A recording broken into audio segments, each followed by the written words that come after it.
कभी ऐसा हुआ है कि तुम्हारी स्पाइन की हड्डी में एक ठंड सी दौड़ गई हो, जैसे कोई तुम्हें स्टेर रहा हो? आज रात मैं तुम्हें एक ऐसी कहानी के जर्नी पर ले चलूंगा जो इतनी स्केरी होगी कि तुम अपने ही घर की शैडोज पर शक करने लगोगे। केशोरपुर के छोटे से नींद से भरे शहर में एक तूफानी रात थी, बिल्कुल किसी भी दूसरी रात की तरह। हवा ऐसे चिल्ला रही थी जैसे कोई कर्स्ड सोल रो रही हो, और बारिश खिड़कियों पर ऐसे टकरा रही थी जैसे कोई गेस्ट बिना बुलाए दरवाजा खटखटा रहा हो। लगातार इस कैओस के बीच अनाया नाम की एक बूढ़ी औरत रहती थी।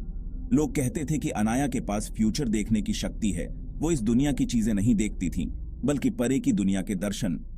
लेकिन उस रात अनाया अकेली नहीं थी जो जाग रही थी।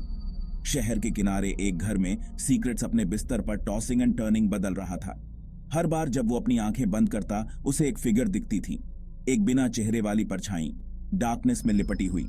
वो उसके नाम को फुसफुसाती, उसे किसी अनजान अंजाम की तरफ खींचती हुई।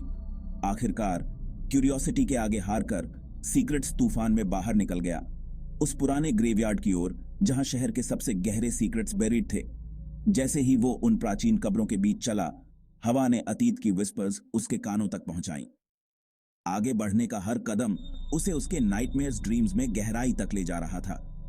अचानक उसने एक स्क्रीम सुनी, एक ऐसी स्क्रीम जो इंसानी नहीं लग रही थी। वो अनाया के घर से आ रही थी।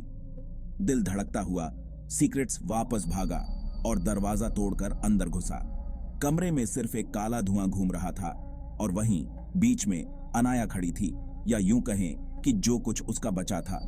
उसकी आंखें जो कभी जिंदा दिल थीं, अब हॉरर के कुंड बन गई थीं। वो किसी ऐसी चीज को स्टेयर रही थीं जो सीक्रेट्स नहीं देख पा रहा था। खबरदार राज, वो जानता है कि तुम यहां हो, वो फटी वॉइस में फुसफुसाई और फिर गिर पड़ी। तभी उसकी नजर उस पर पड़ी। फर्श पर पड़ी एक किताब, पुरानी और चमड़े से बंधी हुई, जो ऐसे धड़क रही थी जैसे उसका अपना दिल हो। उसे परछाइयों की किताब कहते थे। कहा जाता था कि उसमें उन लोगों के नाम लिखे हैं जिन्हें डार्कनेस ने चुना है। और आज रात वो किताब एक नए